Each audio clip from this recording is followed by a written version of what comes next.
Yeah. I just need to down to the stop. I'm guessing all the audio is being streamed, even over there. I can mute it for you. Like, yeah, let's read the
It is like a brick, yeah.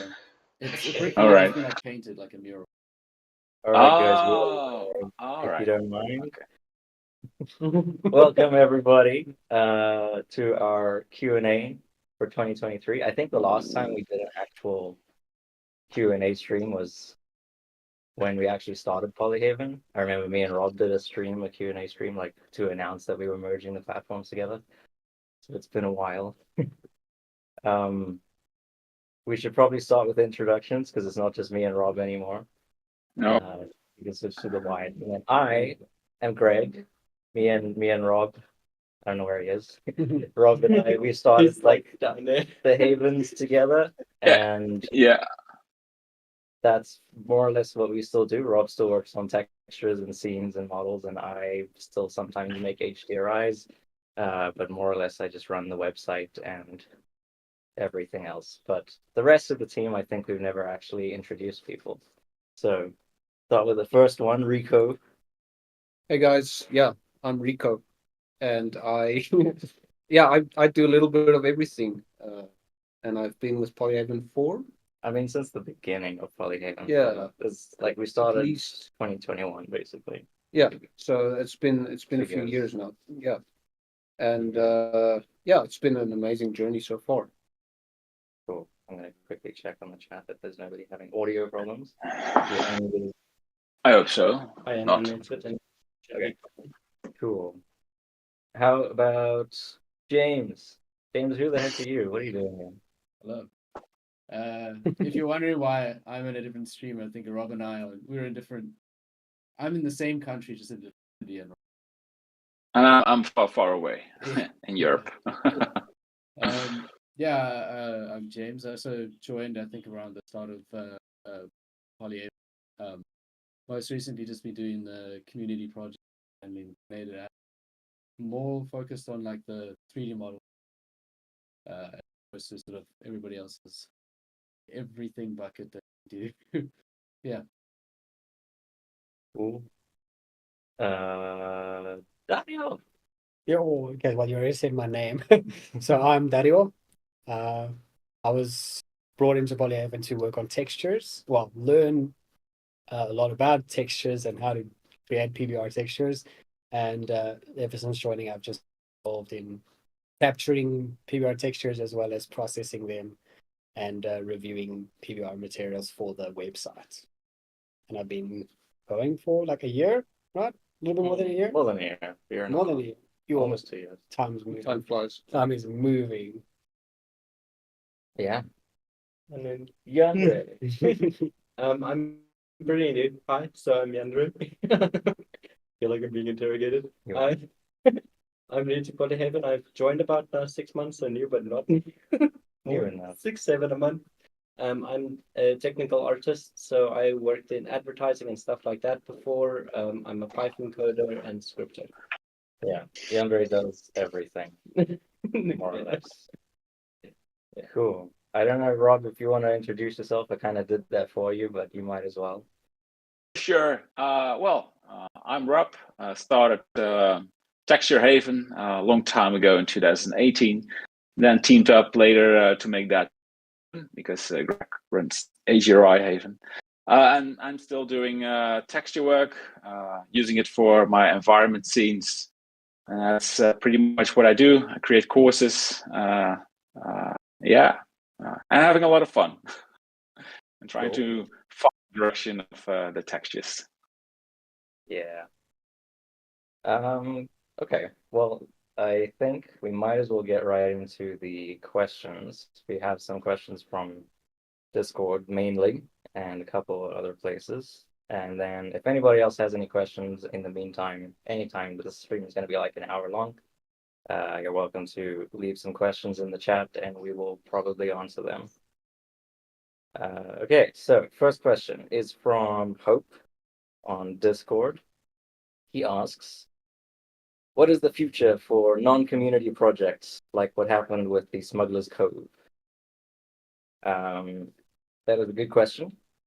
So, okay, I suppose we should explain what community projects are first, because it's about non-community projects. So community projects is what James has been working on, where we kind of set a theme that we vote on with our patrons, and we decide on like what kind of environment we want, and then we ask our community to help us build those environments together. And we'll talk more about that later. But the non-community projects is more like the what like the four of us and James and Rob, what we work on together ourselves outside of the community projects. And the Smuggler's Cove was our first attempt at that, I think. We tried a Kickstarter to help fund the trip for that and the assets, which was a good start. And the whole project was a pretty good success, and we got a lot of assets out of that. And then the other non-community projects that we've been working on, we have the most recent one that we're almost finished is Little Falls, right? I'm not skipping anything, I assume. No, yeah, Little Falls. Yeah. So Little Falls, what we're calling Little Falls, we're going to change the name by the time we publish it. It was I would say our first try into traveling somewhere to capture an environment as a whole, as a team, the four of us, and building assets based on that environment and creating a scene from what we captured there. Because we don't really want to just be scanning random props and publishing all sorts of doodads on the website. We kind of want to make collections of assets that all work together. So that was the idea of building environments instead of just individual assets. So the Little Falls project should be published early next year, I think. I have to check the calendar, but I think that sounds about right. And then after that will be the Namaqualand project, which is a desert. And we went to the desert in September this year to scan a bunch of assets there. We kind of jumped the gun and did that before we even finished Little Falls because we had to go in September when the weather was good. And that was really nice. I'm looking forward to working on that. So we have those two main projects that are in the pipeline to be published next year sometime. And then the Moon project, which Hope also asked about, that was a bit of a spur of the moment thing. It wasn't really planned. We got invited to go to a lab in Germany where they have fake moon dust that we could scan for a researcher, and then we get to publish the textures ourselves. I have a whole talk about that on YouTube. If you just click on our channel below, you'll probably see, I think it's the most recent video, is the moon scan presentation where I explain all of that. But we're not going to do any, as far as I know, we're not going to do any space props or rovers and things like that, just to limit the scope. Like we could do everything if we wanted and we had unlimited time, but we kind of have to decide what is the biggest priority in terms of the work that we want to do. So the moon project is mostly just going to be textures and some rocks. That's about it. We're not going to make like a moon base, as cool as that would be. Maybe in the next community project we could do that, but we'll see what the patrons vote on. Anyway, I have another question so that I can stop talking for a while. Also from Pope on Discord. When will there be more consistent 3D scan structure? Many assets have very high resolution textures, but due to hyper optimized triangles, they still look kind of off. For example, huge rock scans. Basically, how or when are we going to figure out a standard for model scans? Which we have a bunch on the site already, but there's definitely going to be like probably 100 published next year or something like that. So yeah, we definitely want to do that. I think Rico is probably best suited to answer this question. Yeah. So I think in terms of quality, we're constantly pushing to increase the quality of the assets. So if we look at those cliff scans and those rock scans, those were done, first of all, those are drone scans. So those are very they're not really what you would expect like a foreground asset to be. They're intended to use as like background assets. And we were figuring out our workflow a lot. And since then we've improved a lot. So in terms of quality, I think our stuff is going to improve a lot, and it has improved like a lot. In terms of standards, like standardizing our workflow, it's very difficult to do that in the same way that we do for textures and HDRIs because of the of the way that 3D models work, they are, I mean, you can have a tiny little rock scan and a giant cliff scan, and you just simply cannot treat those the same. And so having like a very rigid standard for that stuff, I can't see us really doing that anytime soon. We're just going to try and focus on making the best ones we can make. In terms of like topology and retopology and all of that stuff, we feel it's not really necessary to do like super complicated retopology stuff for our scans. We feel like we want to try and make stuff that's usable for as wide a range of people as possible. And sort of the decimation workflow that we're using right now is kind of the standard thing to do, and I think we're planning to keep going with that. And basically using displacement maps and stuff to augment our existing geometry that we give people if they need it. So in other words, just like basically we're generating stuff that goes well, hopefully in a game engine and in a like a offline render situation, and we're not really aiming to go beyond like the workflow that we have right now for creating these. Yeah. But I would also add that the most of the assets that we have available on the website now comes from like a bit of an older workflow or less consistent workflow, and the scans that we're currently working on now are going to be published in a few months, and they're going to be much more consistent. So it's kind of difficult to talk about being happy with the workflow that we have when we don't have too much on the site that demonstrates what that is.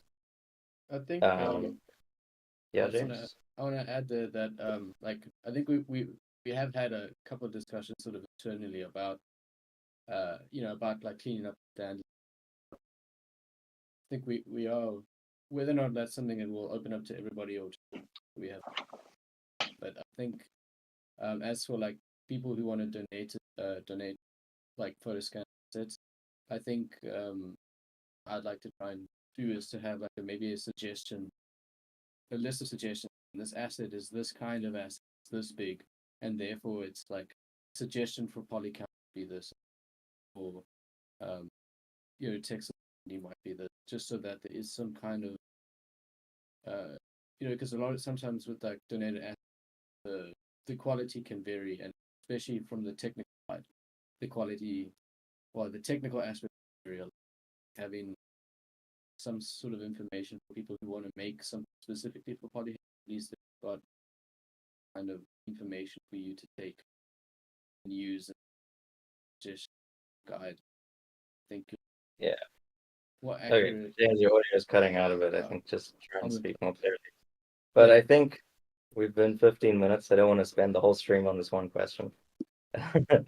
So there was a question on YouTube from Fact Archive. Do you plan on ever taking set scans along with the HDRIs? That would help with the integration of being able to project the HDRIs onto geometry alongside the Macbeth and backplate.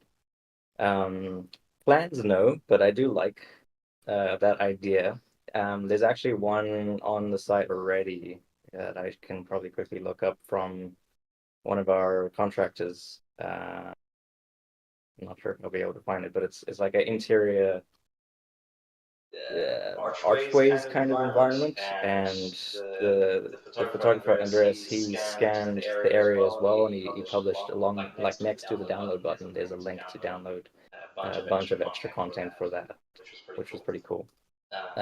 It is a nice idea, but I think practically for what most people use HDRIs for, it's not it's useful in a very specific case, but it's not generally useful to a lot of people. So it's not something that we would necessarily put a lot of priority on creating that kind of content. It might be something that we can like, if we find a really cool location that we feel like it would benefit from that, we can always consider it for that on that, like a case by case thing. Yeah, but I think like creating the environment is great, and we should do that with like scans and props and models, and making the environment by itself as a scene rather than just for the HDRI itself, which I think is just for lighting. Anyway, Redstone Geeko asked, are there any big changes or updates we can be looking forward to? The answer is yes. I think we've talked about some of them, the little falls and the microland and the moon scans. That's gonna keep us busy for I think the first half of next year. And after that, there are some plans, but we are not quite ready to share them yet. I haven't even shared them with the team. There seems Yeah. to be some echo in the stream. Maybe we can mute somebody. Keep an eye on it. Okay. So, what were some of the most interesting challenges that you guys faced while making nature assets? I would generalize and just say assets in general, like nature assets.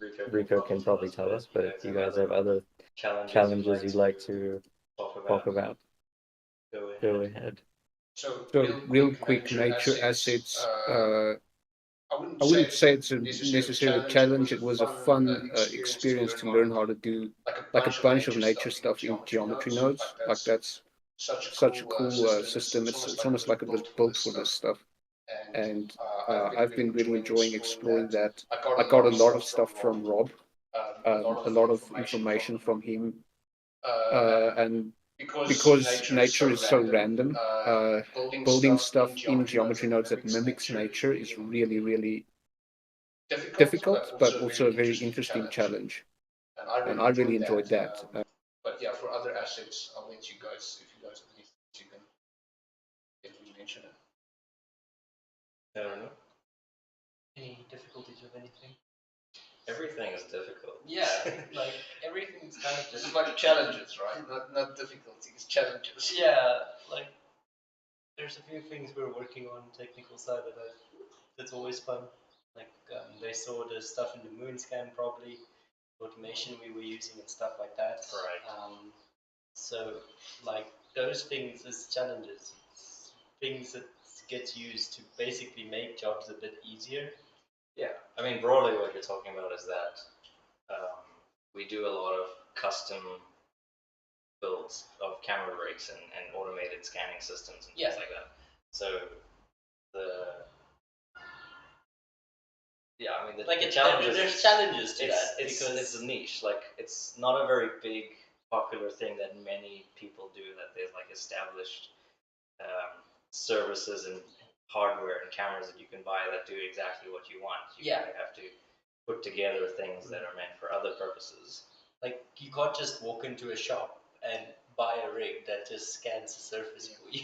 So I think the challenge then is it sits primarily in the fact that you have no reference. Like you start at like nothing. Yeah. And you just have to go wherever you think you should go, in terms of what you want in the end. You don't have anything to look at and be like, yeah, that's fantastic. I'm just gonna like use that as a reference. It's more like let's design from the get-go, from base, and just deal with that whatever comes our way as you go, which is fun, but it is a challenge when you don't have resources and you are the person creating the resources. Yeah, the problem is there's not there's quite a lot of content on the internet, a lot of educational stuff about how to do photo scanning, and there's some resources about how to make seamless PBR textures or photometric stereo. But most of the content out there is kind of the bare basics of how to get started, and it doesn't necessarily cover more of the details of when you want to take it seriously and scan things for a project and with like a lot of detail, really high quality. So we kind of end up having to figure out these workflows of how to do things really well. And then the idea is that we would document our workflows. We have a sort of a wiki on docs.polyhaven.com where we've been documenting some things. I think the reason we don't have everything we do documented there is because we're never really satisfied with the workflows that we have. But also not that, like everything we do requires a new workflow, like even scanning stuff. It's like sometimes that workflow you already developed doesn't work for a specific scan, and you kind of need to problem solve that. Yeah. And on the spot, think of a new way to do it. Every model and every prop and every like chunk of environment you want to scan has its own challenges. Yeah. It's difficult to teach that in text form and documentation. It's just like experience that you have to have. But hopefully we can one day write everything down and help other people learn so that they don't have to start from scratch. I'm sure Rob's done a lot of scans on his side, also hit a lot of challenges with scanning and stuff like that as well. Yeah. I think Rob's been scanning longer than any of us. Yeah. I mean, Rob, didn't you go on a trip this week to Austria? No, this week was a quick trip to Belgium. Belgium. But it was not for scanning, just for watching the snow environment, teaching it, or like studying it, not teaching. Okay. I do that always when there is some specific weather type here. But That's really cool. That was mainly it. It was cold. The photos are really nice. I wished I was there with you so I could take HDRIs. Yeah, maybe I should do that. I know how to capture HDRIs, but because it's always when there's snow, it's so hostile, it's so cold, Yeah. it's so freezing. So most of the equipment is just to keeping myself warm. And I had a trip to the Alps, so a couple of months ago. That was fully for asset scan for Polyhaven, so I was able to scan river rocks, just pads, but also study how this kind of river environments look like. That's the only way to create assets that are good for the platform, to be there and scanning it. Learned a lot. Yeah. I think I would like that. I would like to say that is the difference between like what we're trying to do at Polyhaven and most of the asset packs that people make is that we actually want to go to the locations and get the experience there, which is expensive, but the experience is invaluable to learn actually what it really looks like, not just based on photos that people share online, but what it is really like. And then actually capturing that, which is the challenge. 24 minutes, not bad. So, I did see Tiny Guy says there's a problem with the mic audio, but I don't. Previous mic was better. Yeah, our audio setup is not ideal, I will say, but it's okay. A few small questions from YouTube. I think it seems like it's like being relayed through something. Like it doesn't sound like it sounds like. Yeah, it's being relayed through Discord. We're using that to handle noise cancellation and things like that. But it's not something we can easily fix right now. As long as you guys can hear what we're saying, then we're good. We'll try and do better next time. We'll get lapels for every person. We'll fly Rob and James to Joburg and we'll get a podcast mic. Yeah. That's fun. Okay. Guy, I think, asks, is it possible to buy cool Polyhaven t-shirts? No, I'm sorry. I wish it was, but that's like a whole nother business to get into, and we don't really want to deal with that. You can see Rico is wearing, if you can get a close up on Rico. There we go. Rico is wearing a, Just go down again. a UV Squares t-shirt that I got printed. I think it's really cool. Yeah, it's really cool. The Polyhaven logo on the back is a little big. No, it's fine. But it was a fun experiment, but it was really expensive and nobody's going to pay that much for a t-shirt. And it's not the best quality t-shirt. And then being able to get into that whole business of selling merchandise at costs that people would actually pay, at quality that you would actually be proud to wear, is too much work. But if somebody else wants to, I knew they would come. I wonder if they get picked up. They have came for us. I can't see. Anyway, if you guys hear birds screaming in the background, No, I can see they're picking up. that's pretty normal. Yeah, if somebody else wants to make merch on our behalf, you can just email me.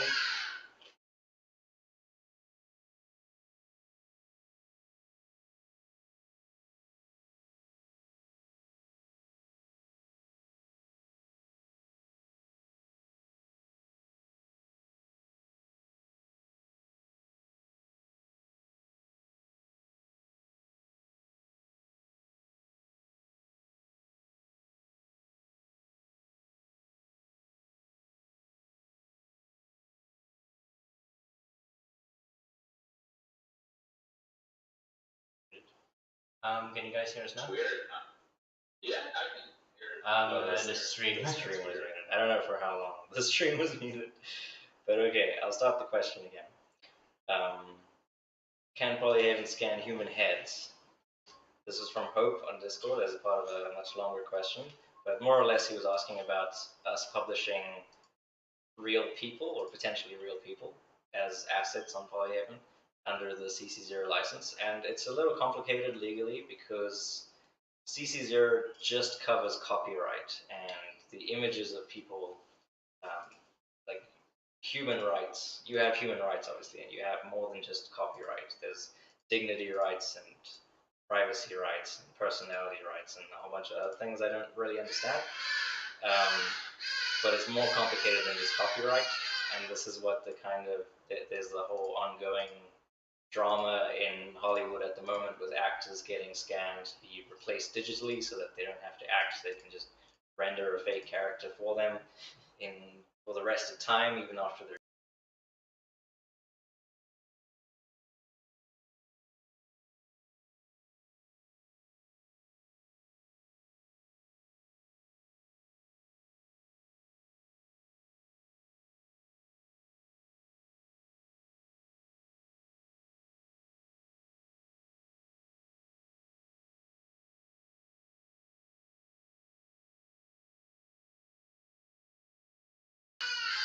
and at the moment there's no plan for that. But one day, if somebody gives me 100 cameras, I will build a rig to scan people. Just you on your own. So, if I could just, pose a quick question. What happens if, I don't know if you know the answer to this because obviously the biggest thing is like all the law behind it. What happens if somebody just gave straight up explicit consent? Like, let's say you ask me, and I have absolutely no problem with you scanning me, putting me on the side. Yeah, you can. That's the thing. So you would have to understand all of those rights and what you're giving up and what you're allowing, and you would have to have that in the license that you publish. And then you can. There's nothing. I don't think there's anything legally preventing it from happening. You would just have to specify it quite explicitly, and then have a lot of cameras to scan people. Yeah, I just said mute your phone, so he went to the office, then he came back. I just want to double check if Robin James' audio is coming through because I don't see it. James, can you say something? I'm not sure if you guys have changed There's no justifier. Oh, does it not? Like, what does it sound? It sounds like one of this. Wow. What the fuck?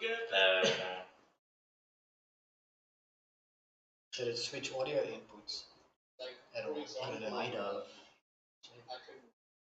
Because we can't see James on the OBS audio.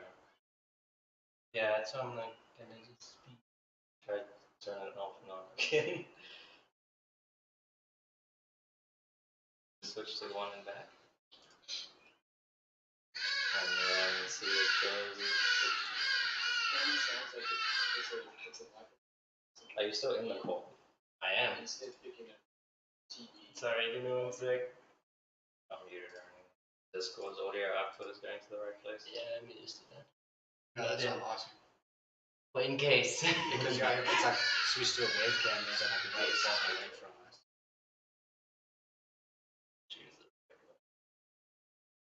Maybe that one? Just look at James say something. Oh, we got a sick over. We got a sick screen for technical difficulty. I think we might have to continue without James and Rob's audio. I'm still there. Hello. We can hear you. There we go. There we go. Yeah. Oh, sorry. I'm still here.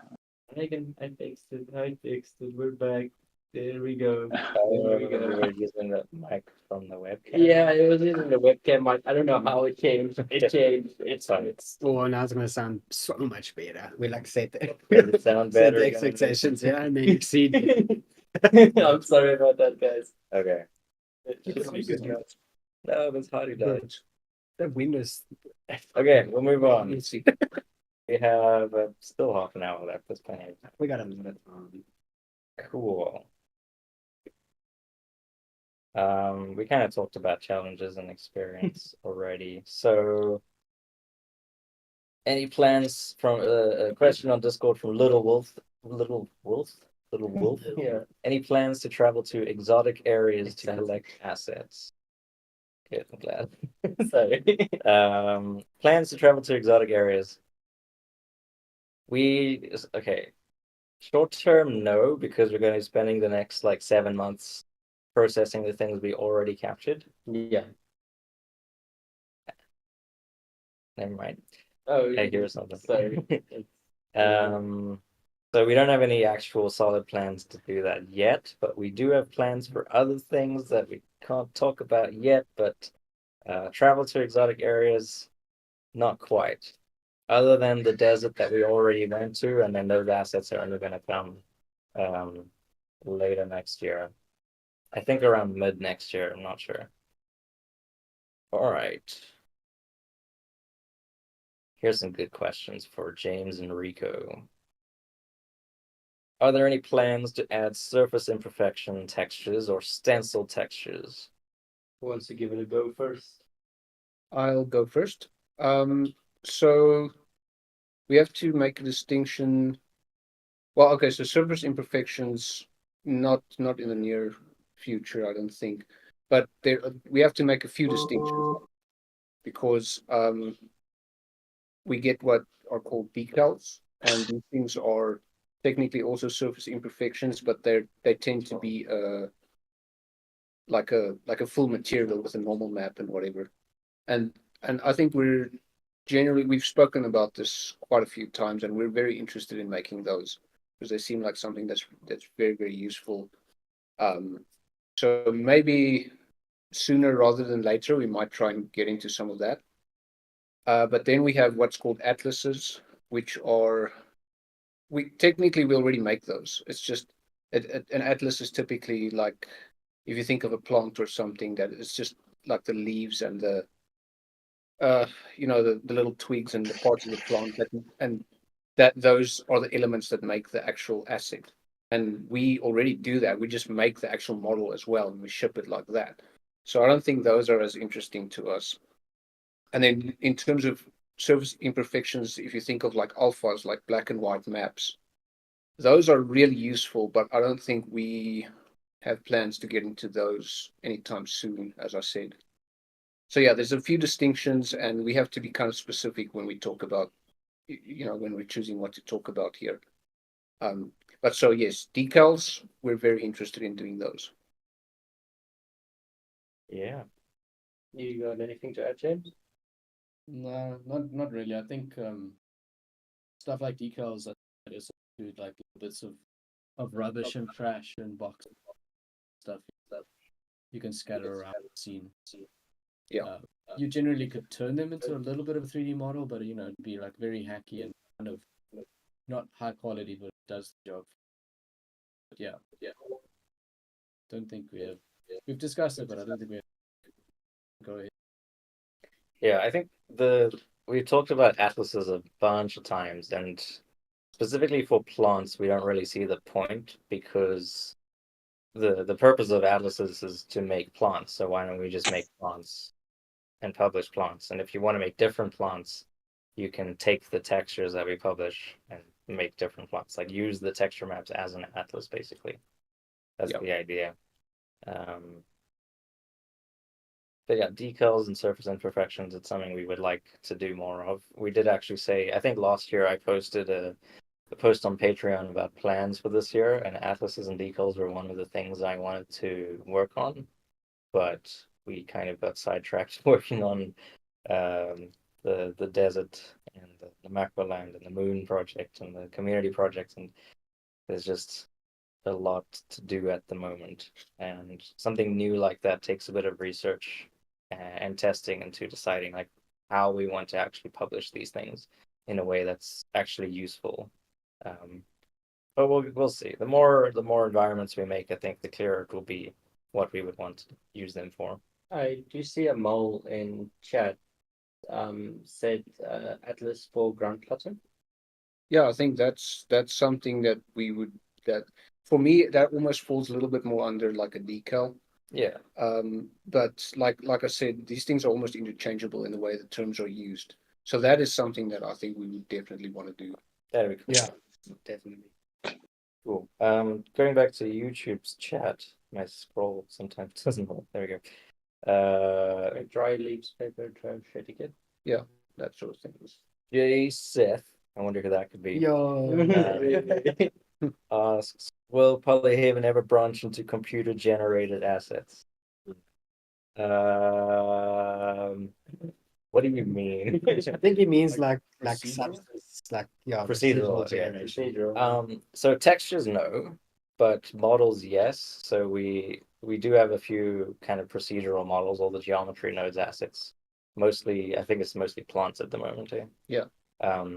We have quite a few of those, and we have some more plans on how we want to better support that on the website. And in the asset browser add-on for Blender, things we want to improve with those workflows. It just makes sense, especially for plants, to be able to adjust the way the plants are generated if you want to create a slightly different variation. That'd be great. Other kinds of geometry nodes assets, I think we definitely want to explore as well because it's fun and it's useful. Then textures, procedural textures, no, because we have quite a strong opinion about photo-based textures being better quality and less work. You can make really good quality procedural textures. There are really good artists out there who can make photorealistic procedural textures, and the advantage of a procedural texture is that you get the tiling for free. It'll look seamless automatically, and you can zoom in a little bit and still see a lot of detail, but it's a ton of work to make something convincing like that. And for us, we already have a lot of experience making photo-based textures, and we think we can make better quality content by sticking to photo-based textures. And then the disadvantage of photo-based textures is the whole repeated pattern issue. Like the texture is technically seamless, but when you tile it a 2-meter texture over a 50-meter area, you're going to see those repetitions easily. But you would have the same issue with a procedural texture. You wouldn't technically see repetitions, but you would see that it's the same texture over a big area. It's the same pattern. There's no variation inside of it unless you add another layer on top that adds more variation at a bigger scale. And you can do the same thing with photo-based textures. You can just add another texture on top of that and layer that together with different textures and blend them in creative ways using different noises. And then you can avoid that kind of repetition problem with photo textures.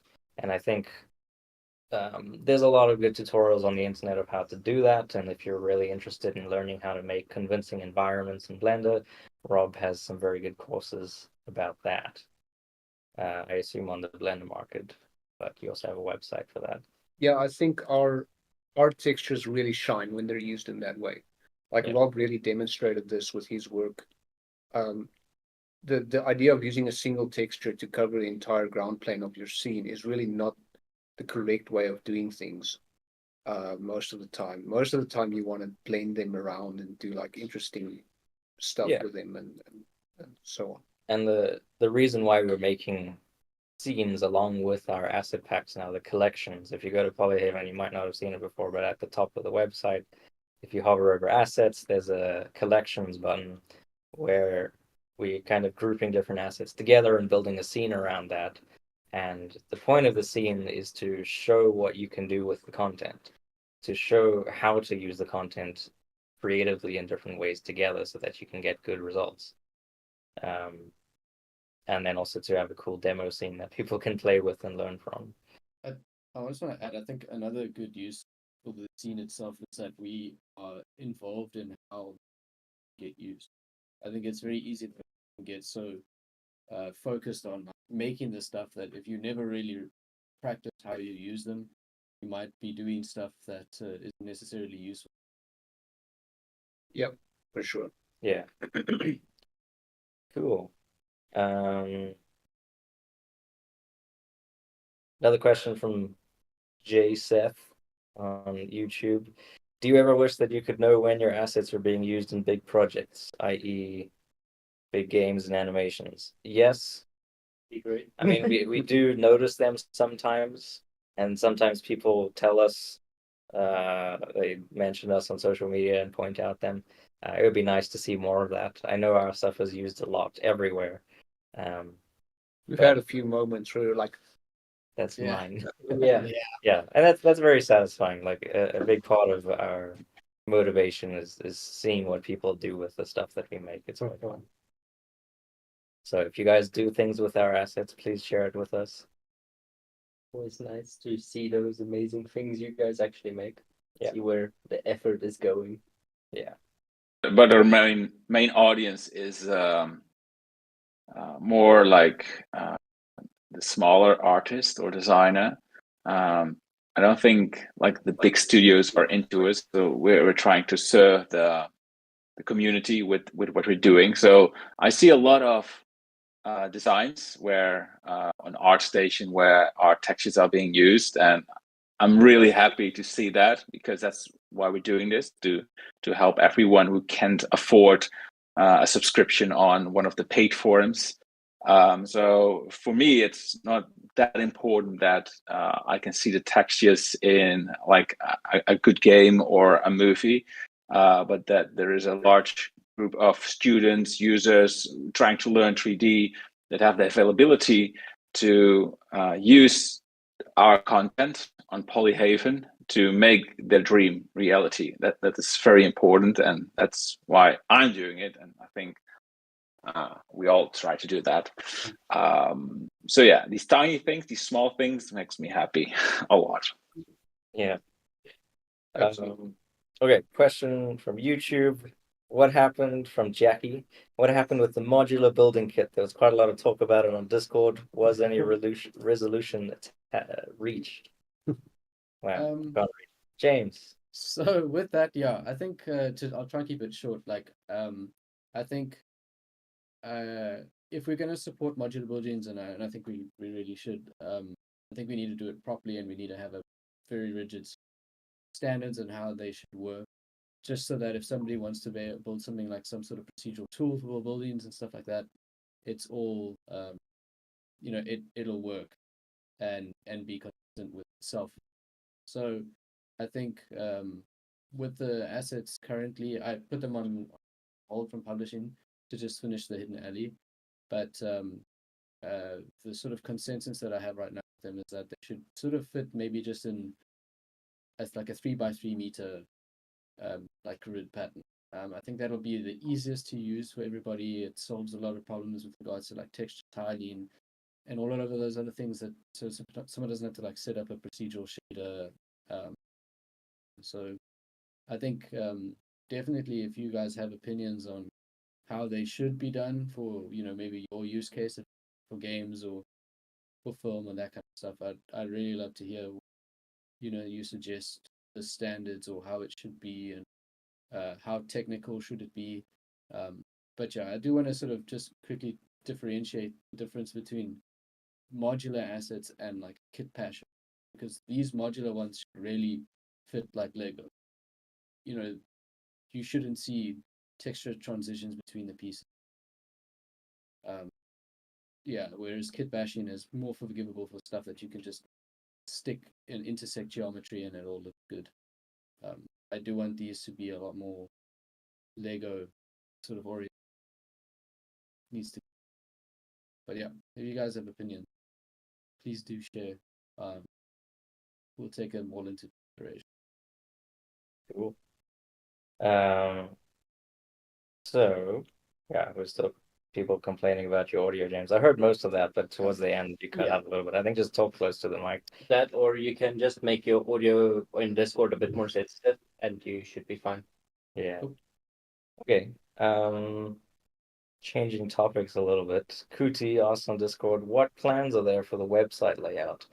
I think there's room for development, especially on the model side of things. Currently, basic info like poly counts and dimensions is not available. The 3D preview doesn't properly support metal and transparency, and the renders could be better.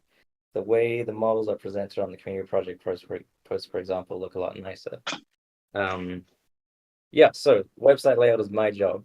That's why I zoomed in That- on your face. that- You can just go to sleep while Um, Greg answers. Yeah, this everyone one. else can go to sleep. I'll be talking for the next 30 minutes. Yeah, there's definitely room for improvement. I have a long list of things I would like to do and things that are not optimal. Basic info like poly count and dimensions, it's something that that I've thought about a lot, where it is simple and it's quite simple to implement, I think. I would have to double check. But the space on the website is quite precious, and I don't want to just add a lot of information. It's already quite a cluttered design. So adding information is something that I'm quite wary to do, and I think I don't want to do it if it's not really helpful. And so far, the decision that I made a while ago was thinking about why you want to see poly count. Like, what is the point of having that information available, or dimensions? We already have dimensions for textures, so I can definitely add that for models. But the question is, why do you want to actually see that? And I think in some cases it is useful.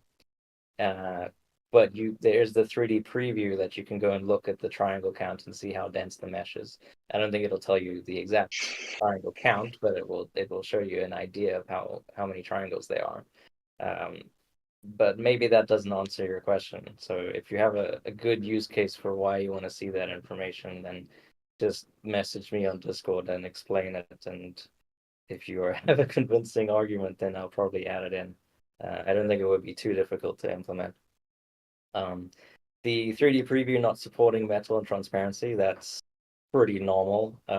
We have some issues with the preview in general, so it's based off of the GLTF files, which and it's using Three.js, so it's not the most advanced system, or at least I don't know how to set it up to be super advanced. I think we now support Sketchfab embeds as well, so if there's a particular model that looks particularly bad, we can just upload it to Sketchfab and use that instead. That'll still embed the same way on Discord. So just let us know, because we don't always notice these issues. So if there's a particular model that looks terrible, just mention it on Discord to us, and we will possibly take a look at it sometime. We're not doing too many other things, but that is the idea. Otherwise, a related issue is that a lot of our geometry nodes assets look bad in the GLTF in the preview on the website because the GLTF file itself is broken. So that's a separate issue that we're working on as well, which we have some ideas for how we're going to solve that, but yeah, they're kind of related. But yeah, the way the models are presented on the community project posts look a lot nicer. The thumbnails on the website are all automated and rendered in the same way. There is definitely a system for us to overwrite what the rendered thumbnails are. We can just render our custom things and upload them instead. And as long as they're roughly similar looking and lighting, it's going to be fine on the website. So we can definitely do that. And it's just something we have to do on a case-by-case basis. So if there's something you think can be improved, then just let us know. Or even better, make the render yourself. As long as it fits in with the similar style and lighting of the existing thumbnails, and I can easily just upload that file as the thumbnail. That sounds like fun. Yeah. I mean, we're a small team. We have very limited time and resources to work on a lot of different things. So generally when you have a problem with something that we do, it's just because we haven't made that a priority. We're busy working on other things. So it's not because we don't want to or we think it's a bad idea. It's just we haven't done it. So if you would like to do it, we will appreciate it. Cool. Let me quickly check YouTube. There is an HDRI question, and then we also have an HDRI question on Discord that came through. So You want me to keep talking, huh? So it's when is the motion blur tutorial for HDRI coming? Yes. That is Fact Archive asking that, and then on Discord we have Sphinx asking, do you plan on ever taking set scans along with the HDRI? Yeah, the set scans we answered. Yeah. The motion blur tutorial for HDRIs. What I'm waiting for is an example. I can't write the article and demonstrate the problem and explain how to fix it without actually having the data, the project to work on to show the screenshots of what the problem is and how to fix it. So I do have about 10 HDRIs that are waiting for me to stitch. And hopefully one of them has some issues that I can demonstrate it on. But yeah, as soon as I have something I can share, then I will write that post. And I think there might be another article that I said I would write that has a similar issue where I'm waiting for the ability to explain before I actually write anything. Because I don't from all my old HDRIs where that was often a problem, I don't keep all of the raw files, not since the beginning, so I can't really go and restitch an old project to explain it. Okay. Here's a question from Ulan on Discord. Of the staff who work in the Polyhaven office, that's us four, who is the best cook? Have you found a correlation between skills as a 3D artist and skills in the kitchen? And who has the most room for improvement? That's definitely gonna be me. I've got a lot of room to improve in cooking. Okay, so the question is then, do we have room to improve in cooking or in 3D? Which one? Yeah. It's like, yeah, as far as the correlation goes, our best 3D artist is our worst cook. So no correlation. Inverse correlation. Yeah, actually. So yeah, I mean, I think we all surprise one another and we surprise ourselves when we cook things in the Yes, kitchen. Dario is definitely, I think, a contender, and Yandre as well for sure. Yeah. I would say if you asked who is usually the cook, it would be Yandre, because Yandre just likes to do everything, which I appreciate. But we could debate. We're all generally the kind of people who will not say I'm the best. You guys all suck. I'm the best cook. We will all say no. You're better. I'm okay. Like, I think all of us are like, if there's like a last slice in the pizzas, like one slice of pizza in the pizza box situation, we all will look at each other and be like, no, you take it. No, you take it. So I can't answer that question. Somebody will have to come and visit, and we'll do a little Hell's Kitchen episode, Yes. and we'll compare who is the best. Hey, maybe we should even stream that. That could be interesting. A Christmas special. Christmas special. So also Ulan followed up with that, asking, have we thought about scanning the food that we cook? Because sometimes we share photos on Discord, I think, about the lunches that we make on Fridays. And have we thought about photo scanning the things that we make? Yes, we've thought about it. Literally mentioned every time. Every I don't know, weirdly enough, whenever we make something, even if it's like our first time, it always comes out like really aesthetic. Like it just looks so good. I don't know, maybe we're just good at taking photos as well. But yeah, somebody always says, okay, like before we eat, let's scan. It's like always said. Yeah. Okay. Tomcat asked, what is our favorite food? You want to go first, Rico? Yeah, so Dario and myself, I don't know if you guys were talking about it. Oh, as you well. rehearsed this. Yeah, we were kind of asking ourselves what, and I just didn't have an answer. And Dario said, well, pizza is amazing. And because you're Italian, I mean, pizza and pasta, right?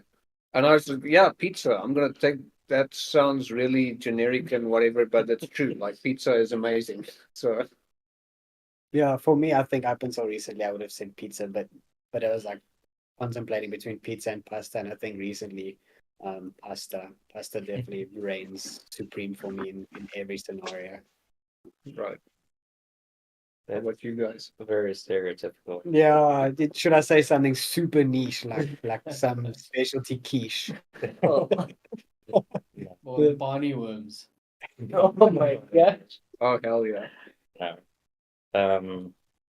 I don't have a favorite food. I think everybody who knows me knows I like to switch things up and try different things, and sometimes try things that should not be tried. But yeah, I generally just like variety in life. I don't want to get used to it. We'll just look at cats. Yeah, the cats just ran across the garden.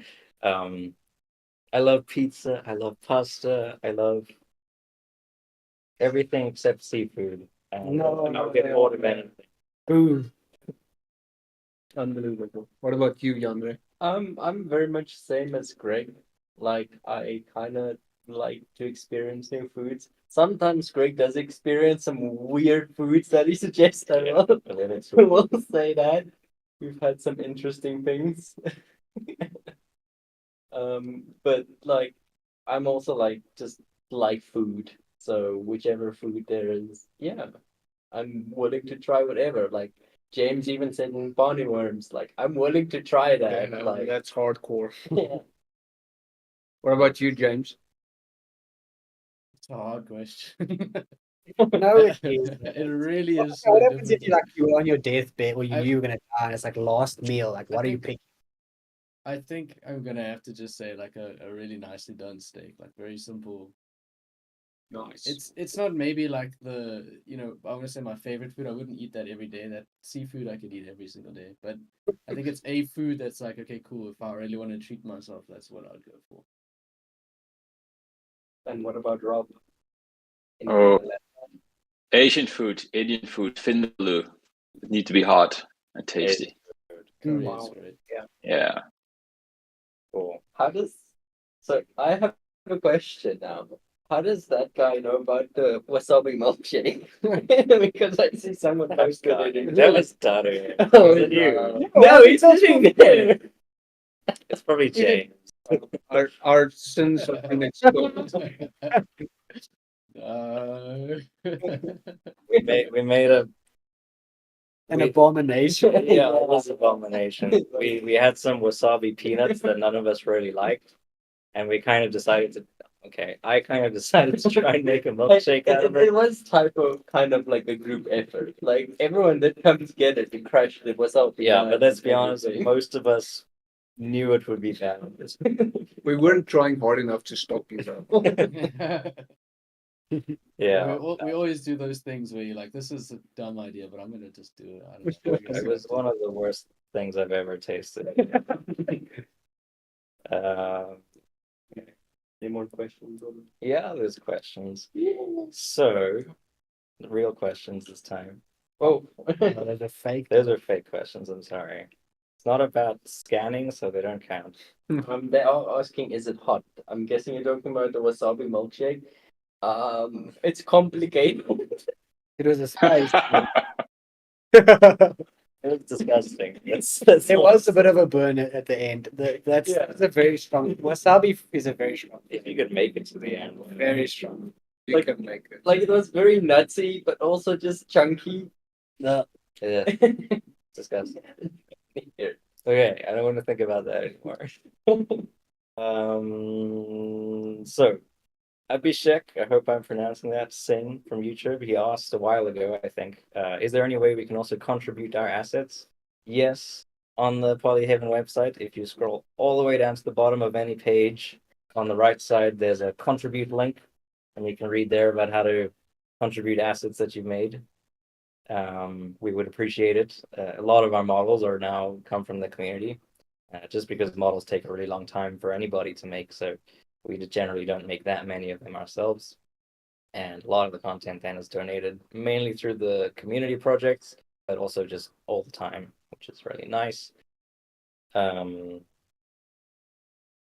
Fact Archive was asking earlier about HDRIs. He was saying he has banding issues when shooting the sun, and what exposure steps do we use when shooting the sun? So for HDRIs, I always shoot the maximum number of steps the camera can do, because each raw file has built into it about 12 stops of dynamic range, so you might as well step 2 stops per shot.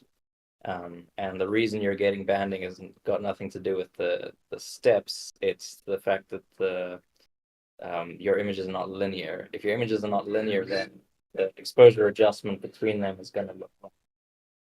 What linear means is that if you take an image with a certain exposure and you take another image with, say, 2 stops brighter, you should be able to increase the first image by 2 stops and get exactly the same image as the other one. It should look identical. There should be no gradient difference or no color difference or anything.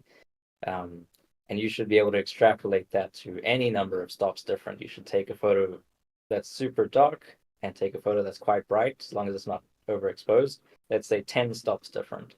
And if you raise the first image by 10 stops of exposure, it will be very noisy, of course, but it should look the same as the other image if it is linear. And if it doesn't, that means your images are not linear. And that is extremely important for HDRIs, because if it's not linear, then your lighting is just not right. The lighting the HDRI produces in the end will just be not the same as what the light from the real world was. I think there is a section in that tutorial about shooting HDRIs, about how to make things linear, how to do exposure bracketing and merging. But anyway, you shouldn't have any banding, even at 2 stops of difference.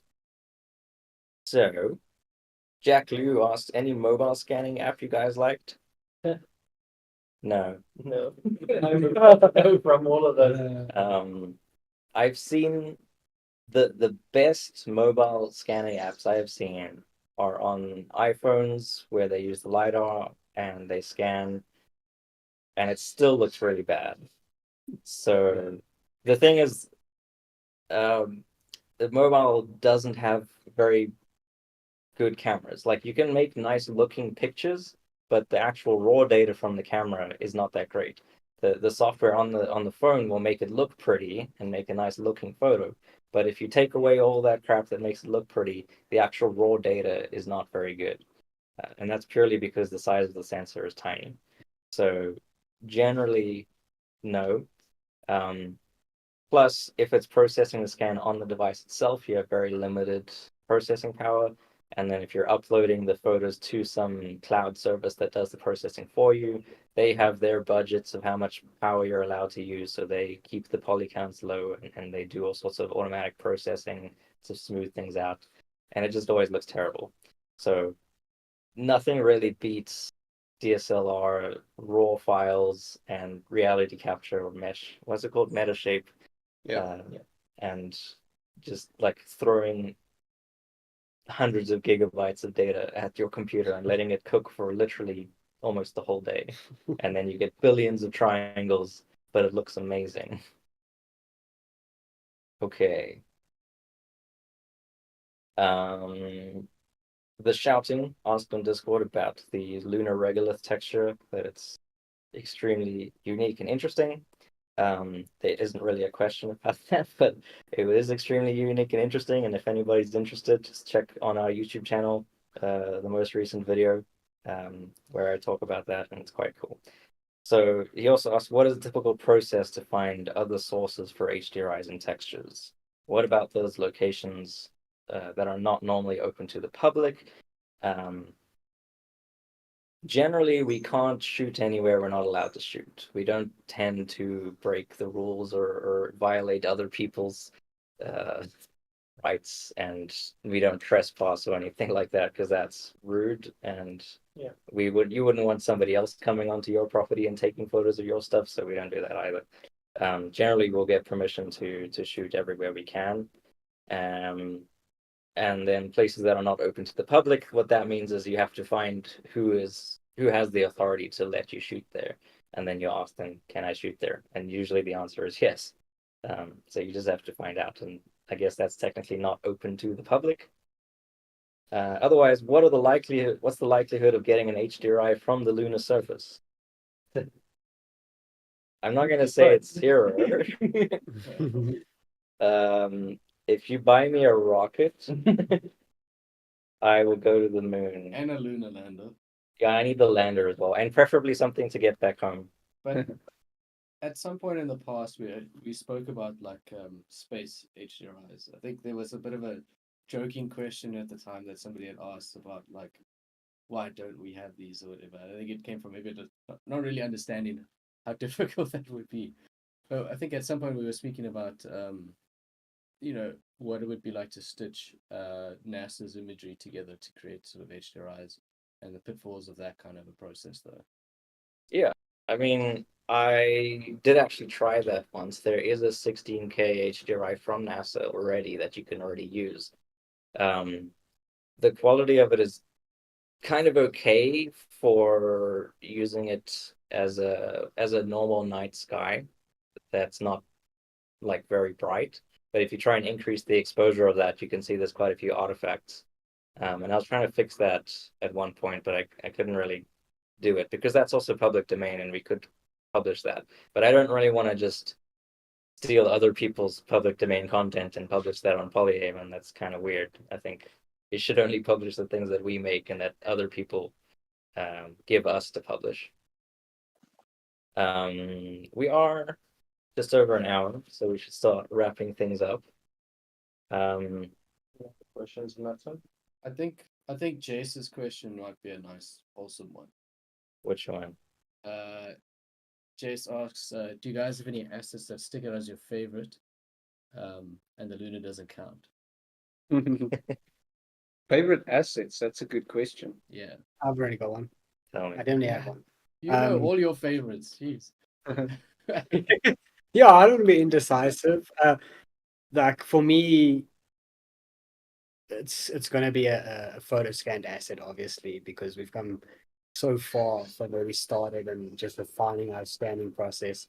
That's having Rico who's like insanely good at like patching up some of the imperfections or like the really bad parts on scanned assets. But there's this log that Yandre actually scanned at Little Falls and Rico processed and cleaned up, and it's stunning. It's like, I mean, it's literally just a dead log, but it's so, You can tell we love photogrammetry. We're like, oh, this log, it's great.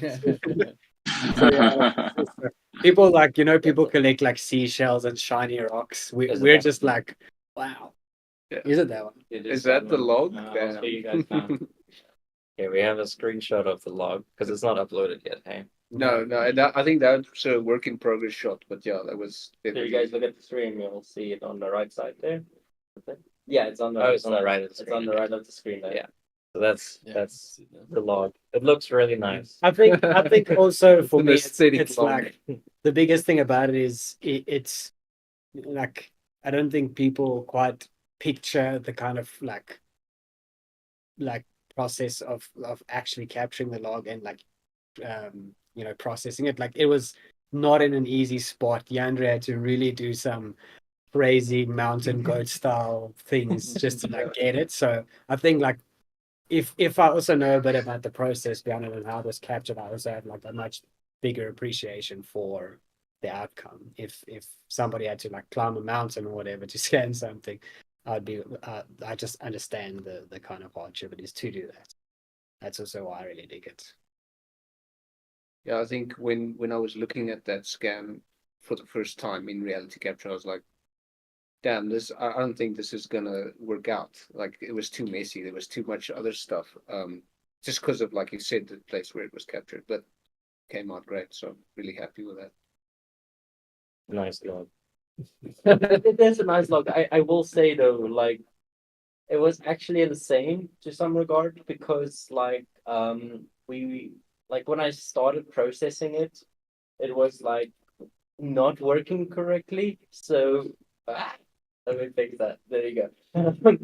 It wasn't working correctly. So like it was like the reality capture was separating it into a lot of parts that you couldn't, like, if you try and align it like by hand, even it didn't work correctly.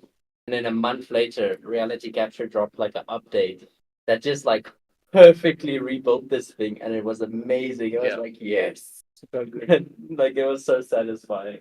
Yeah.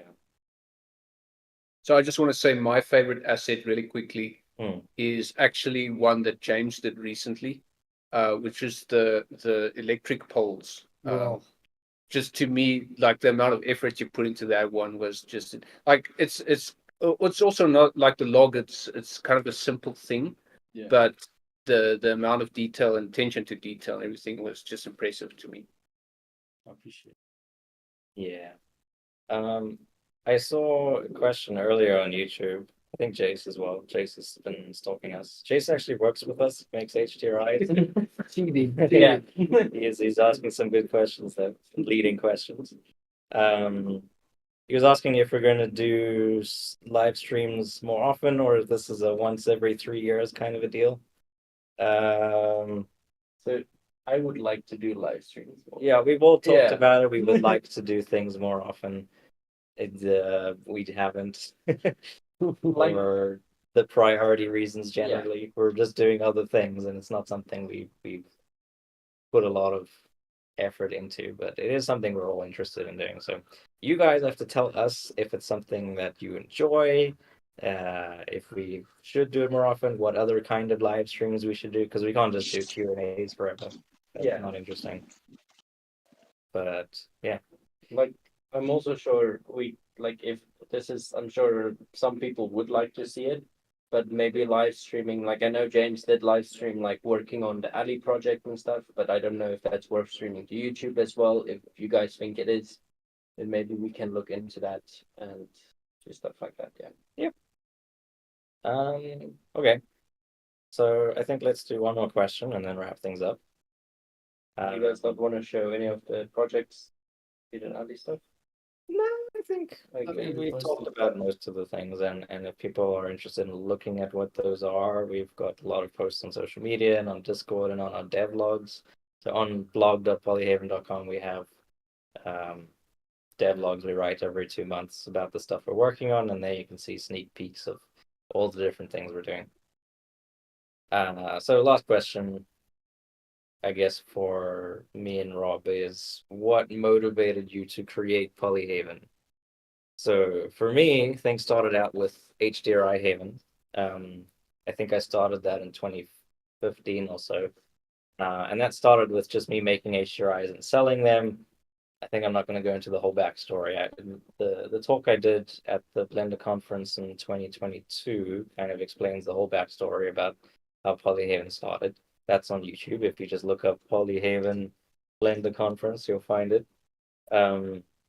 But what motivated me to create Polyhaven was the lack of content available, HDRI specifically. There wasn't a lot of really high quality, easily available stuff. There was easily available HDRIs, cheap or free HDRIs that you could use, but they weren't very good. And then there were very high quality HDRIs that were extremely expensive. And that was just really frustrating as an artist, as somebody who wanted to make scenes. I was a lighting artist at the time. I had to just make them myself. And then I decided to try and share them. And then I started to sell them. And then the enjoyment that I actually got out of seeing what people made with the HDRIs that I made was much greater than the enjoyment I had from making money. So I decided to basically, I say open source it, basically make everything available for free and not charge for anything anymore. And then that's when the Patreon started, and it's been all downhill from there. But yeah, I think Rob has some other motivations of why he started Texture Haven. If you want to maybe talk about that. It's pretty maybe the same. When we started, I said, talking the same with Greg. When we started with creating scenes, the only availability was paid or very low resolution textures available on the internet. And that was the source to build our environments. So then I started creating my own textures for my own work, and that library started to grow. And after a couple of years, I dropped these textures and starting to create new ones. So it was quite weird because you spend a lot of time in textures and you're just using them for yourself and dropping them. And when I saw Greg doing this, offering this on a platform for free, I thought that's simply great because now can everyone enjoy it. Otherwise, I just pull it in the bin. And doing this in a free way that you can not only use them, but also use it for commercial purpose is a motivation for me that keeps me doing this. It's giving you so much freedom. If there is a platform where you can do whatever you want, that I will do this till we stop with it, till we can't afford it anymore. That's the biggest motivation: free content for everyone. because I know how expensive it can be. Yeah. I think we were fortunate enough to be able to make this work. Everybody asks, how do we make a business? How do we employ people and run a team and make a lot of content by giving it all away for free? And to be honest, a lot of that is timing and luck. Like, obviously, without being too humble, I think we're all really good at what we do. We've all managed to make high quality content, and that's obviously a big part of the success. But at the same time, we did get lucky, and we did manage to start in a time where it was able to work. And now that we're running, it's even easier to keep that going. Not that it's easy, but now that we're going, it's really great to be able to publish free content while still being sustainable. And that's not something that's easily achievable, even if you're very talented. So I'm quite happy with how things are working at the moment, and there's no signs of anything stopping. So the more donations we get on Patreon, the more assets we can make, the more trips we can go on, the more people we can hire to make more stuff. So if you like what we do, you can help us out on Patreon. Or if you don't want to give us money, which is fine, you can just keep using our content and just mention every now and then, like, I use these assets from Polyhaven, and that just keeps us in people's minds and lets new people know that we exist and how to find new content. I think we should also definitely mention the community as well. Obviously, all the people who use our stuff, but there's also specific people in the community that are really, really good at what they do, and they often give us great feedback. And that's what keeps us improving. And I think that's a valuable thing that is often underestimated for us, because obviously we're a small team. And also I want to also mention the contractors, because our contractors do amazing work. And they often give us new techniques. Like Amal has given us a lot of insane help for a lot of stuff. So yeah, I just wanted to mention that as well. Yeah, I think it's fair to say that Polyhaven is not just us. It's a big project that's only successful because of the community and all the work that everybody does to keep it going. And how involved the community is in what we do is crucial to its continuation. So it's great. I think that's a pretty good place to wrap it up if nobody else has any final thoughts. Otherwise, No. I think if we are wrapping it up, I just do want to give a huge thanks to Yandere and you, Greg, for setting up everything on the stream. Rico, that was all Yandere. Rico, well then mostly Yandere. Like I'm sure Greg will post a picture of No, this. we'll do it right now. somewhere. Oh, you're gonna do it right now. So if you like- switch to the webcam, Yeah, we're currently on the wide and the group picture of everyone in it. so I'm going to try and move this camera without unplugging. Oh my gosh, Greg, you're being brave. Hold You're on, being very brave. Sorry for all the motion sickness. Oh my gosh, okay. Wait, guys, I'll switch. No, You no, guys. switch it. I'm moving it. Oh my gosh. Okay, so we have the setup. We have Yandere's computer. We have a webcam for James and Rob to see us. We have the And that's controlled, by the way, with a remote. Yeah, I'll show this you is guys a- now in the close up. Like it's it's remote controlled gimbal, and we have a monitor for us to see. But yeah, a little sneak peek into the Polyhaven. and then behind there is like a TV as well that we're using. So This is all a very complicated screen setup. The last time, hold on, sorry. There we go. so I'll show you guys quickly the remote, but like it's insane. Like that camera is basically controlled with an Xbox remote, Yes, and like it's very cool. you can like twist it and There's everything. a cat. Yeah, there's even a cat here now. I think next time what we all try to do is just get a drone, fly the drone indoors, and when you need to transition to We absolutely need to do that. yeah. We definitely won't be picked up on the mic, just this loud being indoors. So yeah, just to Yeah. give a huge shout out and thanks to the Andre for setting everything up. The rest of us just Kind of chilled chilled out and just sat on the couch while cameras got pointed at us. Like, I don't That's think pretty it went that bad. Like, we had one audio problem in the entire stream. Yeah, I think Not that's pretty tonight. I think That- it's yeah. I confirmed everything right. Yeah, that's fine. Yeah. Yeah. Good. I don't know why it's Okay. Well, thanks everybody for joining our second stream ever. I think maybe the third, but yeah. I think I saw the third one on the YouTube. Yeah, I think it's unlisted at this point. Yeah. It's very old. But yeah, I think we can do some of these more often. Maybe not a Q&A, but if you're interested in streams of any kind, just let us know. It's more or less the end of the year. I think we're wrapping things up with our work here. I actually think something that might be nice to stream is I know we have that gaming day thing coming up. Yeah, Like, I don't know if people would like to see that. but- probably. But I also kind of like it to be a thing that's just for us, and we Okay, don't no, have no, to, okay. uh, I just mentioned it because I was like, oh, that might be good to stream, but if that's the case, then yeah, I don't know. We'll think about it. Yeah, thanks for joining us, guys, and I guess we'll see you in another 3 years in the next Q&A. All right. Guys, Thanks, guys. Thanks for the Cheers. questions and everything as Thanks well. all guys. for supporting us. and I'll leave it on for a bit just